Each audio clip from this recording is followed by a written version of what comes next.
We don't need to be a gynecologist. We are IASMP, modern medicine doctors.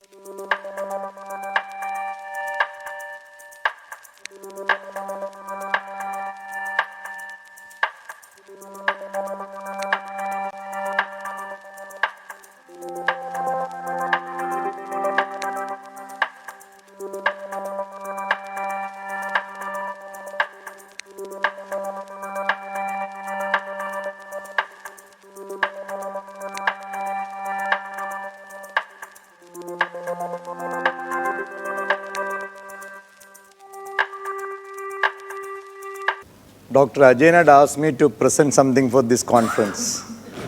Am I audible? Yes. Yeah. So I told him, you can give my chance to other members. But suddenly something happened last week. So I just prepared some slides and told him 3 days back that I wanted to present. Then he was shocked. He told me, I asked you before. So I was very sure that one founder cannot say no to another founder. So then he said, okay, don't worry. He counseled me, don't worry, I will do something. So today morning he did something and I am here.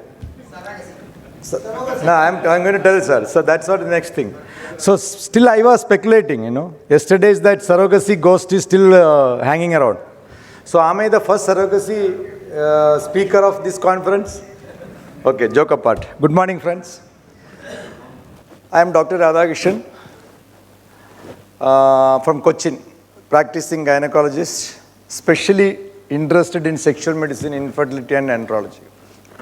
I am not a storyteller, but I wanted to convey some message to you all. So thought of sharing it by telling stories. So my first story is story about a logo. Okay, story behind the logo. Our association was founded by Dr. Ajay and me on 8th September on a Thursday, 2016. He told the story yesterday. It was a small WhatsApp group. And initially we gave the name as Indian Association of Sexual Medicine Practitioners of Modern Medicine, a long name. We didn't get a better name. Within 15 months of forming this association, we could conduct our first conference in Mumbai on 3rd February 2018. Around 42 members participated in it. It was a grand success. After the completion of this conference, many doctors were interested in joining our association. So Dr. Ajay and me thought of taking this association to a higher level. We wanted to register this association. So when we went for registering the association, we came to know that we wanted a logo. So some of my enemies told him that I am a designer, so he asked me to design a logo.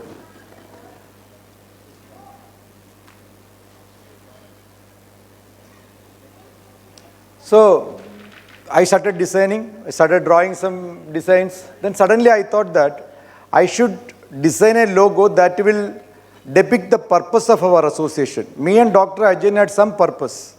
We wanted to give better care to all the category of patients, be it heterosexual or LGBTQIA. So finally I designed with this logo.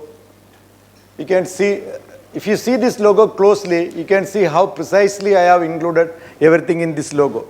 At the bottom, you can see the normal heterosexual. Then on the left side, you see the lesbian, two girls. On the right side, you see the gay and combination of two bisexuality here. And in the middle, you see the transgender. And on the left, you see the queer. On the right side, you can see the intersex. On the top, no connection with anybody, asexual. I have included, my name is also hidden in this logo. So at this point, I wanted to remember our beloved friend Dr. Parag Patil, because he helped me a lot in finalizing this logo. So dear friends, I just want you all to stand for a minute to remember him. He was our founder secretary.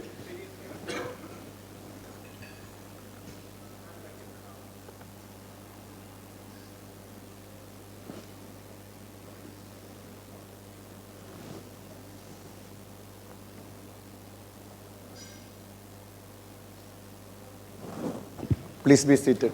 Only the flame has gone, the light is still lingering on. So now, as I told you before, Dr. Ajin and me had some purpose in forming this association. The main intention was to conduct conferences like this and to enlighten and educate each one of us. See, we are our association is the only one association where we all are modern medicine doctors. So, we cannot just say that I am a psychiatrist, I can handle only the psychiatry part of the sexual problem. As gynecologist cannot say that I am a gynecologist, and skin doctor cannot say I will do only STA. We want to transform ourselves into a concept called primary care sexologist, just like how primary care physicians handle the cases. How do we do that? See, for example, I will tell you, in the era of Google Guru and ChatGPT, so don't you think that we should be updated? Or else we will have to cut a sorry figure in front of the patients. Nowadays, actually, these patients are coming to us for a second opinion. They are getting the first opinion from the ChatGPT. They will upload the investigations and the symptoms. They get all the details, treatment, everything. They are coming to cross-check with us. So, don't you think we should be updated? For example, now, we know we are around 520 members in our association. I am pretty well sure that all of us can handle at least the basic cases of sexually transmitted infection because of Dr. Murugan sir, our beloved teacher, Mahaguru of our association. Give him a big hand. Sir, kudos to Murugan sir. He is the only doctor in our group who gives instant answers to all the queries. Once again, a big round of applause to Dr. Murugan sir. So, similarly, when you leave this audience on Sunday, that is tomorrow evening, we all have to be transformed into primary care sexologist, not an ordinary sexologist. We are one step ahead of other sexologists because we are modern medicine doctors and we are IASMP sexologists. IASMP has a brand value. Definitely, I'll assure you, in another 5 years, our brand will increase and we will all write here it as our name and below that IASMP sexologist. That will be our brand in another 5 years. Because we all have to transform into primary care sexologists, not an ordinary sexologist. How do we do that? That is my next story. It's actually a case presentation. I will not take much time. It is a story behind the picture. This is what happened last week. A 27-year-old female married since 18 months. So her husband went off to Dubai 30 days after the marriage. So he came back just 3-4 weeks back. No, I think 2 months back. They tried for intercourse, but they were doing everything, foreplay, mutual masturbation, everything, but intercourse was not happening. Even after his return also, they couldn't have intercourse. So that's why they came to me for unconsummated marriage. So when I met them, she told me that everything is fine and she's having normal periods and she's able to enjoy foreplay and masturbation, but I am not able to have intercourse. So this husband was keeping on telling me that he's not even able to introduce his tip of his little finger. That alerted me. So that is the picture behind the story. Is it clear? Complete fusion of the labia. No labia minora and majora, but normal mons pubis, normal clitoris, and you can see a small hole there. Through that she was passing urine and menstrual blood. She was a teacher, and after 18 months, they both identified this problem and came to me. So I did an MRI immediately, which showed everything normal internally, only the labial fusion. So I posted her for a surgery, did a vertical incision, vagina opened up and reconstructed. So next is my story behind the video. I will not take much time. Again a case presentation, 34-year-old man, IT engineer in Bangalore. He got married to a dentist. At that time she was doing her post-graduation. So they wanted to postpone their pregnancy. Consulted a gynecologist and she prescribed oral contraceptive pills. She took that pills for 6 months and later they were using condoms and even I-pill. So during her exam time, she again took I-pill for 3 months. After her exam, they were trying for pregnancy for last 15 months. Since nothing happened, they consulted a gynecologist in Bangalore. So she investigated the doctor and found to be this dentist, and she was absolutely normal. Then the gynecologist did a semen analysis for this patient. She found that it is severe asthenozoospermia with plenty of pus cells. I am not going in detail about the semen analysis because that itself is a different topic. This husband showed me 6 prescriptions of 6 gynecologists, all different antibiotics. Total duration of the antibiotics were 90 days. not continuously, in between, over a period of 12 months, this guy has taken antibiotics for total duration of 90 days just because it is asthenospermia with plenty of pus cells. So I examined this guy. History, nothing relevant, no comorbidities, no MAGI, that is male accessory gland infection. I did a digital examination of the prostate, normal. No hormonal issues. So I did a semen analysis. That is the video behind the story. Video.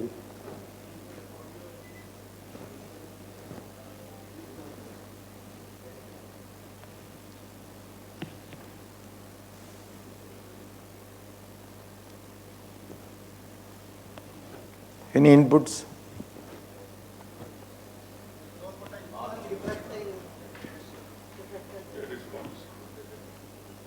What? Yeah, all dead sperm, necrosospermia, all dead sperms. So, I know both these presentations are very rare, especially the first one. I am seeing it for the first time in last 32 years. But the second presentation is not that rare. We do come across cases of azoospermia and severe OAT. So, supposing these two patients would have come to me for a premarital or early marital counseling, I would have definitely picked up these cases then and there, and I would have helped them to find out a solution before their marriage. How do I do that? I will tell in my next slide. So, supposing I would have detected that, especially this azoospermia or severe OAT, do you think we need to prescribe them oral contraceptive pills? Should we ask them to use condoms and I-pill? No, absolutely not. We can counsel them to have normal sex, and in case if she conceives, it will be a bumper lottery. This is the point I want to highlight. So, how do I do that about it? That is the last story behind the test. We all are doing counseling daily. I just started fertility evaluation did and coined the term CAFE test, counseling and fertility evaluation test. So how do we do CAFE test for a female? Very simple. Just take the history, especially about the menstrual cycle. And if the menstrual cycles are irregular, just do 3 simple investigations. Get an ultrasound scan, preferably in the first week of their periods. Second one is TSH and prolactin. Friends, I will tell you, more than 50% of the issues can be detected by doing these 3 simple tests in this age group. We don't need to be a gynecologist. We are IASMP, modern medicine doctors. We don't need to be, because please understand, we all are primary care sexologists, not an ordinary sexologist. No more an ordinary sexologist. So we can do these 3 simple tests to identify that, and we can help them a lot before their marriage. Next one is a controversial point. Do we need to do a physical examination? Being a gynecologist, I don't do a physical examination in my OP. If there is any indication, I'll ask them to come to my hospital. I will ask these patients, are they sexually active, or they do masturbation by inserting the finger? If the answer is no, yesterday Mary was telling, I will show them the picture of the vagina and explain each and every parts to her. Then I will ask her to do a vaginal self-examination with the help of a mirror, which Mary was telling yesterday, and contact me if there is any problem. Dear friends, I know I had phone calls even after VSI, and I have picked up 2 cases of Rokitansky syndrome, that is absent vagina, in last 12 years. So still that VSC is very important, and we would have detected this labial fusion if you would have told her you should have come for a premarital counseling. That is the significance of doing a CAFE test for female. Next one is the CAFE test for male. This is the point I wanted to stress upon. This is what, to tell this, I started telling all these stories. So dear friends, if you all do this CAFE test for male, we all can be transformed into a primary care sexologist, just because we can handle now STDs, and plus you can handle your own specialty. Added to that, if you take care of this CAFE test alone, we can be a primary care sexologist. How do we do that? Take a proper history, and the next point, physical examination of the patient. I know most of the seniors seated here will concur with me that in our days we never had the sophisticated investigations so like ultrasound scan or other things. Our scan props were palm and fingers. I want to remind you again and again that holds still good, especially in palpating our testis, epidermis and vas deferens. So dear friends, start doing a physical examination for a male patient of reproductive age if they are coming to you for a premarital, early marital or for sexual problem, infertility problem. It is very easy. What all we can do? What all we can find out? See, we can find out frenulum breve. This is a recent picture. Frenulum breve. We can find out phimosis. We can palpate the testis and assess the volume of the testis. Please order a Prader orchidometer online. Keep it in your OP. If the testicular volume is very low, you can show them this Prader orchidometer and tell that this is your testis is low size and we can rule out hypo. Then just above that is the epidermis. We can identify any infection, nodules, cyst and all we can feel. And the only structure above the epidermis which is distinctly like a cord, that will be the epidermis. It is very easy to palpate. It is just above the epidermis. Then we can, of course, we can diagnose varicocele, then hernia, hydrocele, etc. So now the question is, I know most of the doctors seated here may be other specialties other than urologists. They never had an opportunity to examine this patient during their undergraduate or postgraduate days because of different specialties. So where we get the training for physical examination, how do we palpate the testis or epidermis and vas deferens, etc. It is very simple. I will give you a best solution, especially for the male doctors. Every day you will be playing with your penis. So after that play, just concentrate onto your scrotum. Try to feel your own testis. Just above that is your epidermis. Just feel how it is, touch it, is there any pain, nodule, everything. And if you have children, of course, 100%, the cord-like structure above the epidermis will be your vas deferens. And you can do this practice for 2 to 3 weeks on your own testis, epidermis and vas deferens. After that, you can try it on your patients. 2 conditions. One is that it is easy to palpate when the patient is standing. Very easy to palpate the vas, testis, etc. But you have to be very careful because these organs are very sensitive. You have to be very gentle. When you are palpating, you should not look at his penis or scrotum. You should look at his face. Ask him, do you have any pain? Is it hurting you? If that case, please ask him to lie down because otherwise he will throw a syncopal attack. I had a case of iatrogenic erectile dysfunction induced by a gynecologist. I will tell you how it happened. This couple went to a gynecologist and she was having PCOD and was getting treatment from this gynecologist. So this again, her husband Googled up and told his wife that I am having varicocele. So next visit, this female told the doctor, gynec doctor that, doctor, my husband is having varicocele, can you examine him? So she was an experienced doctor. She told, okay, ask him to lie down, I'll see it. So he went inside and this doctor went to examine the thing. See, it was inside, this wife was sitting outside. The moment we went and was trying to examine this fellow had a hard erection. So this doctor started shouting at him, don't you know I am a doctor? Don't you have the manners? And this, when she came out, she was shouting at him and this wife was shocked. What is happening inside? And then she told the doctor, his wife, no, I cannot examine you, take him to a urologist. Now imagine what would have happened. For 1 week, this wife did not talk to him. He did not go to a urologist, he came to me. Luckily, I knew this gynecologist, so I called her up and told that only he knows you, but his penis doesn't know you. So this can happen especially when I presented this in a gynec forum in my hometown. I asked my gynec friends also, you can practice it on your husbands and then try it on your patient. But this is the most important point I wanted to tell you. These organs are very, very sensitive. You have to be very gentle. And especially if the patient is standing, you have to be very careful, look at his face, then you keep palpating it.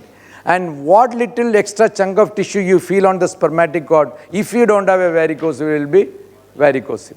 So this is how we can detect all these things, and these are the condition also I told you.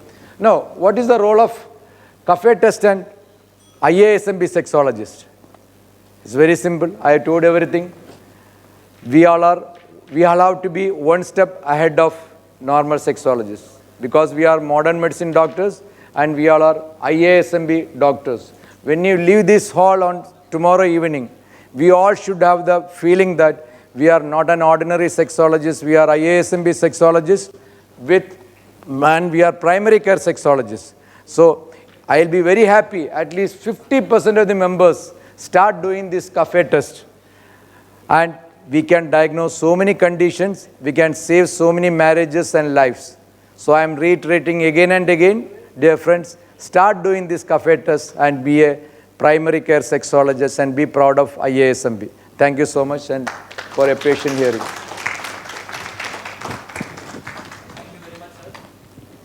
Any questions from the audience? We can have some discussion for 2 to 3 minutes. Yes. Please come to the front and introduce yourself. Please come. Sir, please come. Thank you. My name is Dev Prasad and I'm a urologist from Kanyakumari district. Thank you, Dr. Radhakrishnan, for the lovely talk. Just a point to add to the varicocele. Very often, like you said, the gynecologists fail to examine the males before they start treating the females. I have had in my experience quite a few times patients coming with tight phimosis who had about 1 year of infertility treatment for the wives. Similarly, nowadays with the scan machine plenty around, people walk around with the scan saying they have grade 3 varicocele, grade 4 varicoceles and things like that, and the treatment goes on for that without somebody having seen the patient and examined them. So my thought around here today is to just make sure that you treat a genuine varicocele. You don't treat the scan. And very often you will find it will be a grade 1 or grade 2, or most of the time it will be nothing at all. And again, checking the varicocele, sometimes patient will be sitting, he said, go stand there, you see that immediately you may miss it. Make them stand for 10 to 15 seconds first before you feel the varicocele. This is my thought for the day. So there are so many points I wanted to highlight, but paucity of time I just mentioned only. So many things, especially about the plenty of pus cells. Actually, they were not pus cells. It was an idiopathic necrospermia. We investigated further. At last, he had to do an IVF with the TISA sample. He is having a baby, but it was idiopathic. So there was no need of all these antibiotics. All those things is a separate topic. We'll need a one day or more time to discuss, including varicocele and other examination part of the patient.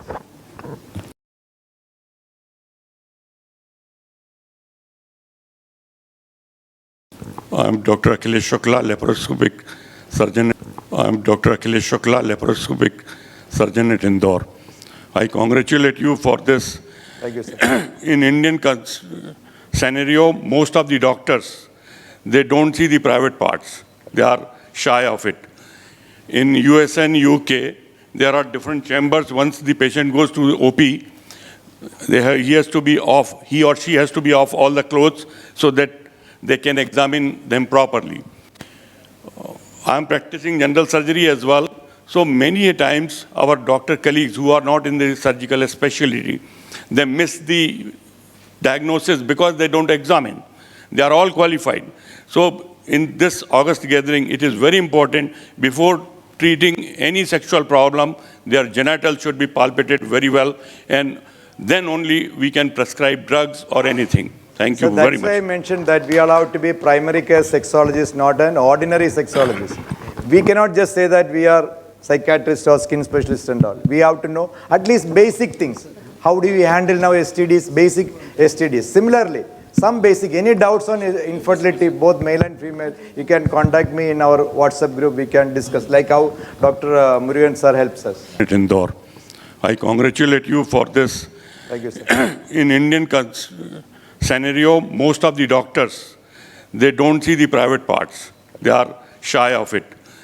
In US and UK, there are different chambers. Once the patient goes to OP, he has to be off, he or she has to be off all the clothes so that they can examine them properly. I'm practicing general surgery as well.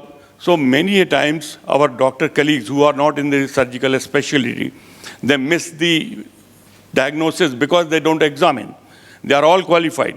So in this August gathering, it is very important before treating any sexual problem, their genitals should be palpated very well, and then only we can prescribe drugs or anything. Thank you very That's why I much. mentioned that we are allowed to be primary care sexologist, not an ordinary sexologist.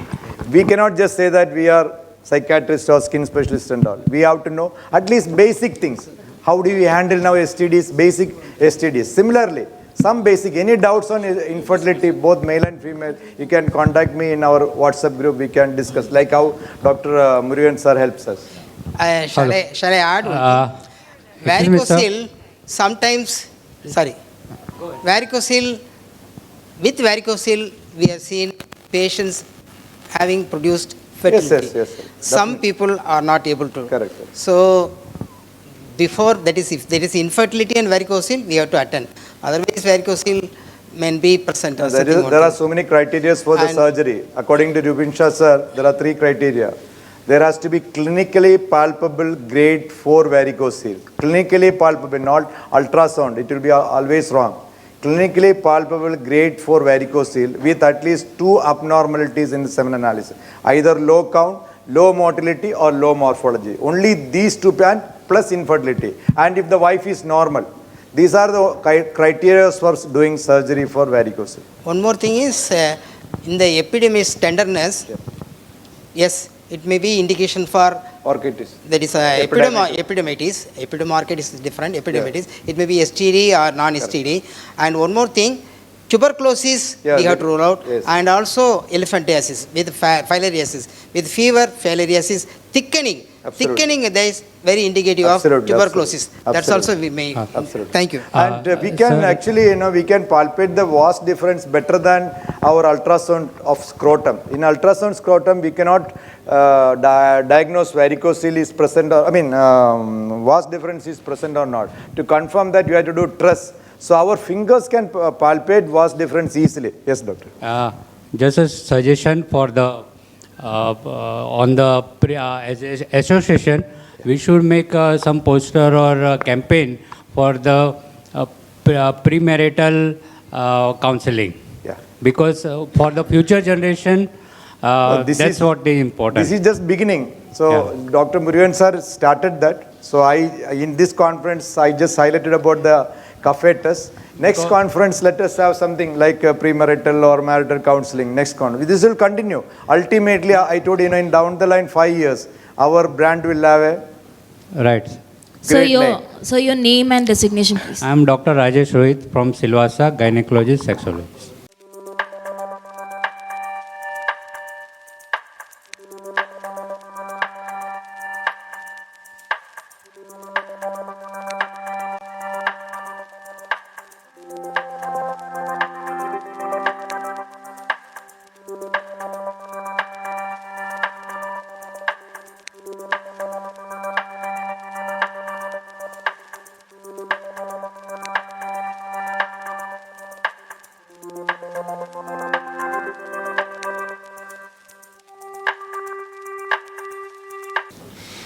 Good morning, sir. I'm Dr. Parthiban. Yeah, sure, you should continue. Yeah, I'm psychiatrist from Pondicherry. So in recent days, we started getting more of young people requesting for a semen analysis before their marriage as a premarital workup. Is it really mandatory on request, on demand basis? Number one. Number two, this is very controversial. I discussed this with Rubin sir also. Very controversial because, see, if you do semen analysis before marriage and detect this azoospermia, some of them say that we are harming that patient. Yeah, his life will be spoiled. Now imagine if we get married and then he'll be spoiling his and his spouse's life. That is my point. So I always suggest, if they are coming for a premarital counseling, after examining him, I always suggest, I do semen analysis myself. And I always find out, because I feel that if he has some problem, there are so many other ways, there are ART technique. He can father a child, but he can tell that before marriage, no? In this context, I told already, for a premarital is not necessary unless the patient is having loss of secondary sexual characters. if the size of the testis is abnormally small, we have to do semen analysis and convince and accordingly advise. If it is both are normal, semen analysis is not necessary. Sir, if both are no, sir, I differ with your point because normal size of the testis is not the criteria of semen analysis. We can have normal semen analysis with the normal size testis, low volume testis. Even with normal FSH or high FSH also, we can have a normal semen analysis. It's not the size or the hormones. What matter is, see now, we see a lot of patients of obstructive azoospermia where everything will be normal. And we see azoospermia. How do you diagnose? Yes, sir. No. You are absolutely correct, but the size is abnormal, it is irreversible. Yeah, you are telling low volume. Low volume, yes, yes. That is, yeah, 100% indicated. So in that condition, we can investigate after that. 100%. So if it is low volume and it's irreversible, we have to inform before marriage. Correct. That's what my Yeah, absolutely true. Absolutely true. Sir, pertaining to the topic, since I'm a psychiatrist, so some people do semen analysis with a manual way, and the other people do with the automated semen analysis, machine-based. Manual is the best. Manual is the best because and you should depend upon a very good, reliable lab and depend upon one lab technician for semen analysis. And I'll tell you one more thing. We are supposed to do only the basic aspect of this test. If you find any abnormality, don't try treating it by giving injections testosterone. And I keep seeing the post in our WhatsApp group that testosterone is 100, 200, shall we give testosterone? Please don't treat it. See, because you treat your patients and do the basic analysis and basic management of these cases. You can refer these patients to an andrologist. We are only primary care sexologists, like how primary care physicians do. They just screen the patient. Small diseases, they will handle it. Others, they refer to the respective department. Same thing we have to do. We have to be primary care sexologist. We can do a semen analysis. I told you, you don't need to be a gynecologist in doing all those 3 tests. So similarly, you can do semen analysis. Any abnormality, refer to an andrologist. Don't treat it. One more last question. Yeah. So, sir, it's not a question, just a point. What sir told to I am Dr. Saurabh Mehta, urologist at Delhi. What sir told, like above the epididymis, whatever you feel is a vas. Most of the times we see the patient, not the patient, these are the, if any thickness apart from the vas, you are feeling above the epididymis, it can be the lipomas of the spermatic cord, which are very common, which not to be treated. No. So don't label, like always don't label it's a varicocele and all, start treating. Just get an ultrasound done to check for it. Sir, one question open to the audience and all. The most difficult part of the treatment is for the Dhat syndrome. We have seen, sir, even you do counseling, even you give the placebo treatment, the patient doesn't get satisfied and he doesn't feel that he is treated. So how to proceed for that? Can just anyone in the audience or Murugan sir can? So I think this is out of the topic. We will discuss. We will be discussing further topics. So otherwise, we are running short of time. Please, we will discuss this. We will discuss in the question and answer section of some other case. Yeah, thank you very much, Dr. Radhakrishnan sir. I now invite Dr. Raj Brahmabhat sir to felicitate Dr. Radhakrishnan sir.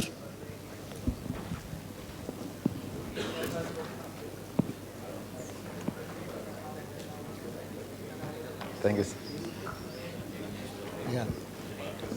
Thank you so much, sir. Thank you so much. Thank you for your blessings, sir.